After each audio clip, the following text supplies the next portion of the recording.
After a lengthy hiatus, the Five Dogs Club in Bakersfield, California jumps back into the ring to provide the IDPA community with a Tier 2 match, the Central California Regional 2025. Welcome to Season 2 of Can We Chat? This podcast was made possible by our sponsors, FT3, Orange County's premier indoor shooting range, and Pinnacle Firearms Training, CCW, Fundamentals, and Advanced Gun Handling. Live defensively minded. What is going on? My name is Paul G., Chief Safety Officer for the IDPA. This channel will help you simplify IDPA rules, shooting techniques, and keep you informed of the newest gear and what's going on in the shooting community. If you're new here, consider subscribing. Please welcome back to the podcast my better half, the Viking. Good morning, brother. Good morning, bro. How you doing? How's it going? Going well. Can't complain. We just had the Cal-IDPAshooters.com local match. Yeah, I was kind of shocked driving on the way in. I wasn't sure if it was going to be hot, humid, what was going on. Then I started seeing some dots on my windshield coming in. What do you think is going on here? The weather's definitely changing. I don't know if it's for the better good or indifferent. Is a hurricane coming in, or what do you think? I enjoy it. I love monsoon season. Wasn't it like overcast until like 11 o'clock or something like that? Yeah, right around there. Driving in, like I said, I was getting sprinkles on the windshield driving in. I'm like, oh, actually might be all right. You know, it was just enough to kind of keep cool, but, you know, not enough to get wet. So I was kind of excited about doing that if that came to it. Well, after coming home from Idaho State Championship, the cool weather here is just so welcomed. So it was you that brought some of that weather back. That's the cause. We found out why. You know, it's funny because we spent some time in not only Idaho but Oregon, Bend, Oregon. So you're collecting all kinds of different weather sources. You know, in Oregon, at 4 o'clock every day, like clockwork, you had this huge torrential downpour. See, that's why you got to empty out your pockets before you come back into California. What do you think California's like that? It's just crazy. I mean, it's just a perfect storm of everything locally here. I mean, you got the, ocean not too far, a little closer to my house. I mean, it could be bright and sunny here, but over my house it's completely cloudy. And so even leaving today, it was completely overcast. Like, oh, it might actually rain. Then by the time I was here, it was already nice and sunny here. So whatever it is, it's perfect weather for shooting, I would say. Oh, yeah. I mean, you could look at practice score and basically find a match any day of the week here locally within 20 miles. California, the most restrictive state. I wouldn't say the most restrictive, but, I mean, we are pretty restricted. But like I said, the weather is so nice all the time, and then you have a lot of indoor ranges. Yeah, that's what's impressive about it. We still find a way. We go out there. We still enjoy a sport that brings us all together, right? Really do. Oh, that's awesome. So we had 8 stages yesterday. We are getting a little bit more aggressive as far as stage designs concerned, right? So we actually reached out to the shooters themselves. Yeah, and they came out big side. Yeah. So Daniel came out and took care of Bay 1 for us, or Stage 1, right? So what did you think about Stage 1? There was a lot of options. I mean, it was good to see something different. But the downfall, again, is like we've always talked about, is original stage design and execution are 2 different aspects. Yes. So putting the hard rule of, no, this is what it is, could help clarify a lot of different aspects of the stage as well. I'm afraid that there's too many chefs in the kitchen, and everybody needs to put in their 2 cents in, which, I think if it's not a safety issue, then let it be. Okay, because and that's the big thing is, a well-designed stage, you shouldn't have too many questions, but also depends on the task at hand that they were trying to do to create the stage. Yeah. So, you can't taste the soup and, start adding a bunch of flavors to it if you don't know the original intent in it. I would have to agree. But I think, when doing the SO walkthrough and all that, unless it creates a safety concern or a concern about how the SO should enforce the rule book, then outside of that, leave it. Yeah, it kind of made the walkthrough a mess. Everybody had something. I know Dan's like, hey, you going through the SO walkthrough? I'm like, do I have to? Right. He's like, do you want to? I'm like, do I have to? It's his stage, so yeah, he has to. No, I'm saying he was asking me. Oh, right. If I was going to go, I'm like, I heard that conversation. Yeah. But it was a beautiful stage. I would have to say, yeah, like I said, like you said, there was an awful lot of options to shoot in it. Yeah. But trying to stay within the rules was I would have to say a challenge for that. That's definitely a challenge. It made you think. Yeah, for sure. Not just stage planning, but what you're going to do while, and then what position you are is going to change priority as well. Yeah, absolutely. So it was definitely interesting. I walked around and I asked different individuals, and I was like, "Well, how'd you shoot?" Well, actually, it was the hottest question throughout the day because even I believe it was Brandon that actually came up and said, "Hey, how'd you shoot one?" And I went, "What the hell are you asking me for?" Well, and like I said, that's something nice about a good stage of, all right, well, if there's multiple ways of shooting it, how do some people shoot it? Right. And what's the right way? And there is no right or wrong way with it. It's shooter ability and what their comfort level is. Yeah. Are you going to push your own boundaries? Or are you going to go into your comfort zone? What division you're shooting? What's your strong suits? It all plays a factor into it. So you're shooting CDP now. Mm-hmm. You getting comfortable, or is that working? A little bit, but it's still a head game. Knowing that you only have 8+1 or 8, depending on the stage procedure. So not having that extra even 2 rounds, it makes a big difference with it. Knowing that you're gonna have to do attack load somewhere pretty much every single stage, right? And most of the time going to your third mag. Like most of the time, most divisions, you're like, wait, hold on, you don't have to reach that far to get another mag. I wasn't used to watching you pull a third mag. Yeah, I wasn't either. I didn't know that existed. But it's fun. It's interesting. I was actually talking to Bailey. He's like, what divisions do you shoot? I'm like, well, it's a better question of which ones I don't yet. Right. So Bailey's a USPSA shooter. I believe he's ranked 7th in the national championships for perioptics up there for USPSA. Big time. He actually showed why he was ranked 7th. Yeah, he's a phenomenal shooter. Really nice guy. Even with the standards, he went one down, and he shot it like 12 seconds or something like that. Yeah, I was like, no, he's a shooter for sure. So it was fun. It was enjoyable to watch him. It was great. He stuck around all day and wow, I learned quite a bit from him. Yeah. It was exciting to watch. Really nice guy, and like you said, I'd love to shoot him again. We kind of made a deal that since I haven't shot USPSA, that he comes shoot some IDPA, and I'll go shoot some USPSA with him. So he's definitely in his element, though. Yeah, he's definitely in his element. Great guy. Had a lot of questions. He goes, you don't mind if I ask you a bunch of questions? I'm like, no, man. Like I tell you everything you want to know and kind of help you out. And I know it's a different rule set, and we'll kind of go bounce. I know a little bit of USPSA, but not too much. Right. This and that, but enough to we could have a conversation about it and kind of go back and forth and kind of help each other out with this and kind of make up some game plans. And then he actually brought up a plan that I originally had, and he goes, "Hey, if you're shooting this, why not do this?" I'm like, that actually makes a whole lot of sense. I'm like, I'm still trying to piece this together. And that's when he asked the question of, well, what division you shoot? I'm like, by the time I shoot a match or two with this gun, I'm off to another one, shooting a different division. He goes, well, how do you get used to it? I'm like, I don't. You don't. Yeah. He goes, that sounds kind of counterintuitive, but kind of funny at the same time. I'm like, yeah, well. But the thing is that you can pick up pretty much anything and be pretty much consistent with it. That's fairly consistent. That's the scary thing. Yeah. We're taking the firearm expert to a whole different level with that, right? Yeah. I mean, I've always felt that way. If you should be able to pick up any gun, be very proficient with it. Right. And I try to keep doing that. On top of that, you were actually a social media, highlight. So you have to. Yeah. You can't just shoot one gun. No, I mean, to me, rather than having a gun sit in the safe and just collecting dust and, sitting there, saying, please shoot me, I like going out and taking it out and actually making it happen. Do you guys see the problems that that Viking and I are going through just for you guys, for your entertainment? At least someone's entertained.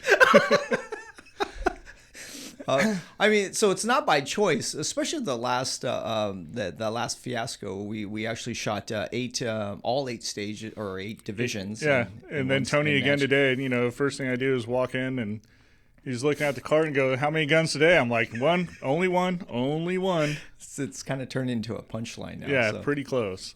You know, it was just one of those ideas that I just wanted to see, and we pulled it off. But sometimes we get a little PTSD from this. Yeah, it's still not completely recovered from that one. So, but it was actually funny. Is like I was talking with Dan before the match. This match was the first time I actually shot CDP with all the right gear. Okay, so you had no excuses yesterday, so you just went for it. Yeah, so, I mean, I actually had right mag pouches for single stack rather than modifying something that kind of made it work. You know, actually having a right holster, having all the right stuff this time. Right mags and not having to, you know, shooting 45, what do you think about shooting such a high ordnance? It's definitely a handful, that's for sure. Guys that love and shoot CDP, you know, hats off to them. Like it's a different animal for sure. What's the trick of shooting CDP? Slow down, which that's to me doesn't go right into my strong suits. But the odd part is I know for a fact with bug and revolver, I know I have to slow down. Yeah. CDP, I'm starting to figure out that I know I need to slow down, but I'm not quite there because you start picking it up and feeling all that. You're like, yeah, I could go fast. And you're like, oh, no, I really can't go fast. Oh, wow. So it's a hard one to kind of get through. And then, you know, you're trying to shoot fast. And then you're like, oh, I'm already out of rounds, rather than thinking that you have a couple extra. So getting used to it is definitely a bigger chore than I thought for me. So multiple things, right? So it's reloading, recoil management. That and then reloading on a very small, being that you're single stack, so you don't have That's a whole lot of wiggle room for your reload, so you're having to be very precise with insertion. So it's harder than you thought, or? It was a lot harder than I thought. I thought I was going to just be like, oh yeah, this is just some other gun that I'll go shoot, but to be proficient at it is a whole nother skill set. You know, that's funny. 8 divisions, and both of us are learning the fine tuning aspects of every division. That's for sure. Which is more than I. And I'm telling you what, anybody that starts saying bug R, nah, I'm drawing the hard line in the sand for that one. Not happening. No, that's too funny. No, it's too funny.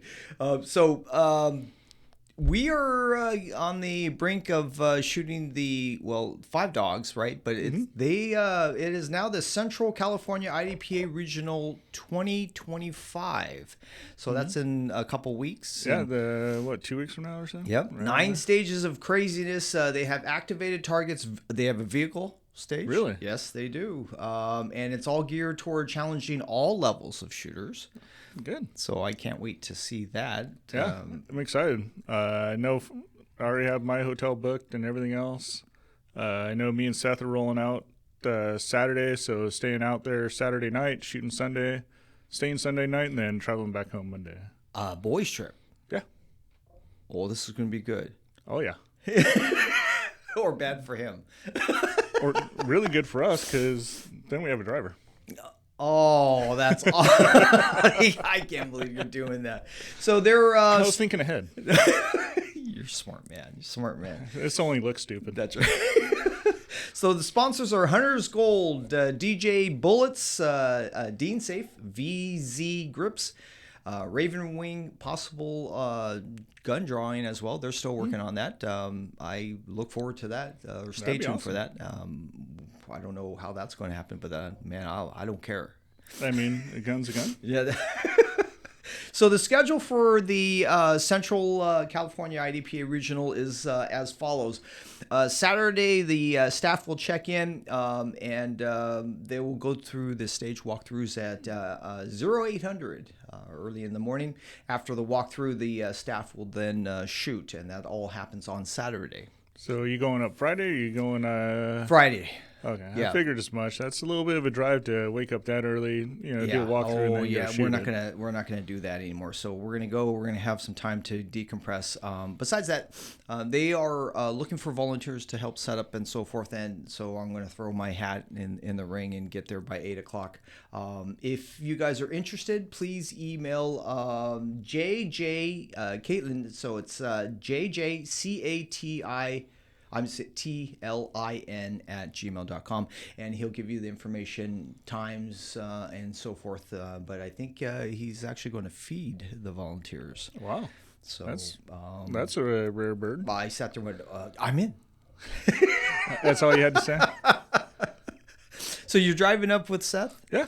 So got to work Saturday, so basically run to the house, pack up the stuff that don't want to carry around all day. Yeah. Then pack him up and off we go.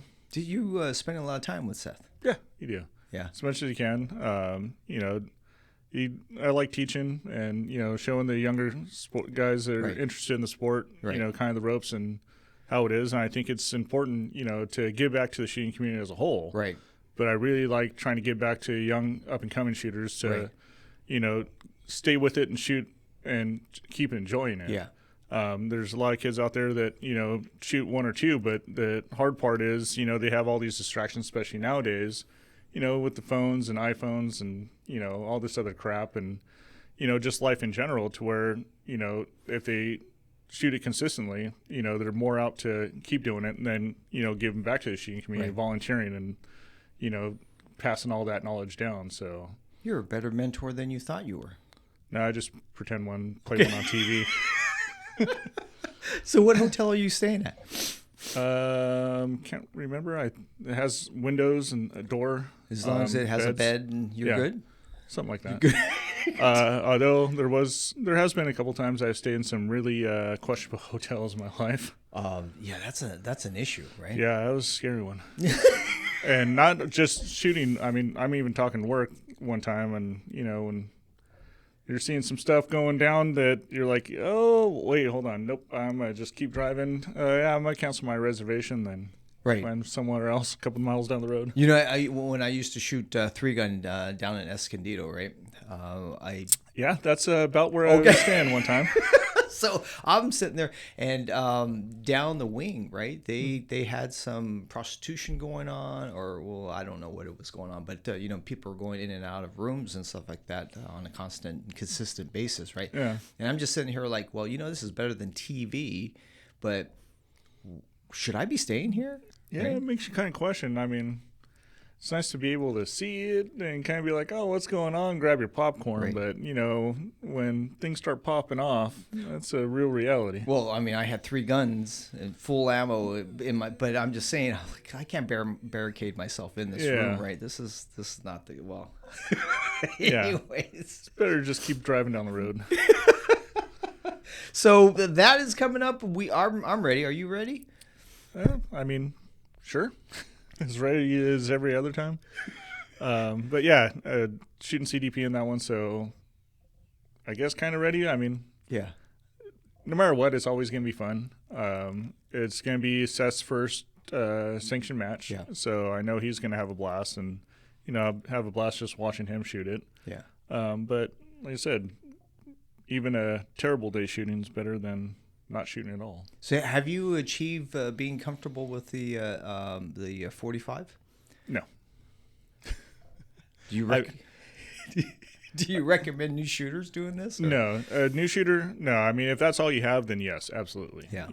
But how long should a new shooter plan ahead before taking a new gun out to competition? I mean, as long as you're comfortable loading, reloading. Yeah. A lot of dry fire practice, a lot of holster practice. Once you're actually comfortable, then come out. Honestly, you don't want to. You want to push yourself to be slightly uncomfortable, but not uncomfortable enough to where you're unsafe. Yeah. As long as your draw stroke and everything is somewhat there to where you're comfortable, even if it's slow, and you're safe, that's totally fine. But at least be comfortable. Loading, unloading, racking the slide, locking it back to the rear. Right. All this necessary safety requirements that you need to have once you get those down to where you're comfortable doing it and you can do it on a regular basis, that's when it's time to come out. Oh, well said. Well said. So I had some issues yesterday. Well, continuing issue. You always have issues. Yeah, this is true. But the shooting issues. Since I've been taking on the P365 macro, the X macro for CCP, especially in Idaho, I was shooting. I tried to shoot as fast as I could, as accurately as I could to my abilities, and I started noticing that there was a huge mechanical deviation from my aiming. I hit quite a few non-threats and so forth. So I'm not sure if it's my eyes or if it's just the sights yet. I'm not getting used to it. Could be a little sights, could be a little everything. I mean, you're used to shooting a large full-size gun that you've had how many years and how many millions of rounds through it. Okay. And then you're going to something else that's new. Yeah. Kind of figuring out, kind of getting your cadence down, your tempo, presentation, everything else. So I'm in the same boat as you. Yeah, pretty much.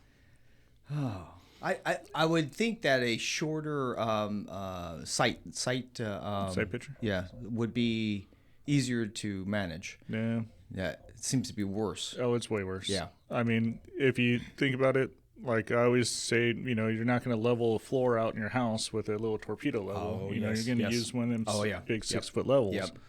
You just could be more accurate with ease rather than little small imperfections. Right. That goes same with the guns. The small little sight radiuses, small imperfections create big dividends. So, it is a lot more of a handful. It's funny because yesterday I definitely found my weakness, and it was a hard lean right, and I noticed that the deviation was enough to get me off of the steel or off onto a non-threat. So for me, I noticed it on the other side, on those far shots. I was thinking, you know what, I thought I had a good sight picture, but I was a good 6-8 inches plus low. So we had a standards yesterday, and it was funny because when I got out there, and I still haven't had my coffee, and I was still pissed off. And I'm looking at the sheets and so forth, and I'm like, well, this is a standard, so I wonder if we can take this back to 30 yards back there, right? Yeah. So it was. So I took the table as far as I could, and I just left it there for because they come into final decisions on the stages. Yeah. I thought it wasn't going to get past that, but I mean, to my surprise, I came back and it was still at 25 yards. Yeah, it was out there. I was like, oh, all right. There's 4 targets out there? Yeah, 4 targets. I don't think we changed the targets. We just. Those are the targets. They look like shotgun hit it. All of them. All of them. Some of them may have had some dirt splash in front of it and then kind of coated itself when I was up there seeing them. I was like, ooh. The secret for me was to throw 3 at the farthest targets. Well, when you have these things called 10-round mags, for me, that was the strategy. For you, you were on the clock all the way through the thing, right? It was basically like, all right, well, I'm going to slow down a little bit. And, that was the other thing. I changed the sights out right before this match to a fiber optic sight. Yeah, why not?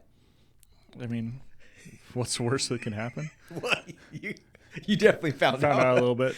How far was it off, though? I actually have to confirm it. So we'll find out. Oh, really? But I thought I was actually had a good sight picture and, holding in a 0 and, squeezed, and then thought I had enough time in between shots and kind of was in a good rhythm. But I was consistently probably 6-8 inches low at 25. Oh, no kidding. On all the shots. I think through the back, if I remember right, I think I was down 8 or 9 total in that back section. So the secrets. So any tips for new shooters when they're shooting longer targets or longer distance targets? Is there a certain position that you just aim for, or? So for me, that time, not checking the sights. So as a new shooter, I would highly recommend finding out what distance you can shoot accurately first. What do I mean by accurately? Good fist-sized group. If you could shoot a fist-sized group, wherever that size group could be at, that's where you could accurately hit at that known distance. Outside of that, most new shooters are going to shoot a little low left. Okay. So knowing that as a new shooter, if you want to start trying to use a little Kentucky windage, start aiming a little high right, and kind of compensate for a little bit of that stuff until you fine tune and get some of your bugs worked out. Are you saying it's overdriving it or too much trigger? So most of the time, a new shooter will kind of anticipate and roll the wrist down and to the left. So what's going to happen is as they're shooting, they're going to kind of do one of these, which is going to throw your impact low left. Even heavy experienced shooters going to kind of do that at very extreme distances because there's just going to be a little bit while you're squeezing of muscle memory just kind of creeping in a little bit. So even then, it doesn't hurt to go a little high, right? Yeah. But especially on a further distance shot. But for the most part, if you're shooting foot-sized groups at a distance, then you could accurately hit a headshot at that distance. So kind of playing with how tight is my group at what distance and kind of knowing where your limitations are. Your 0 for a full-size gun would be? I would recommend 15 yards. Okay. And why is that? So IDPA has a ruling that a headshot can't be taken more than 15 yards. Okay. So then that's your standard 6-inch plate, everything else. So knowing that, if you zero from there and anything closer in, you're going to have a little bit of mechanical offset to where your projectile is going to be low. But if you're looking at a 4-inch deal, you're only talking maybe 1.5 inches, 2 inches low. So no matter what, even if you're there on a standard pistol, you're going to still hit a 0. And then the flip side, when you're shooting out a little further, it's going to be in that realm. If you're using now a center mass hit, you're still going to be in a 0 no matter what. Great advice. There you have it, straight from the Viking's mouth. A special shout out to our channel membership. This is your support, busy at work. Please consider being a part of our shooting community, building relationships around safe gun practice and IDPA competition. My name is Paul G, and this is Anthony the Viking Vega. Please be safe, and we shall see you on the range. Like, share, subscribe. Once you get started, you can't stop. It's easy, just having a conversation, a good pal here, and just keep going. Then you start asking questions, and I'm gonna give you answers. I appreciate that. Brother.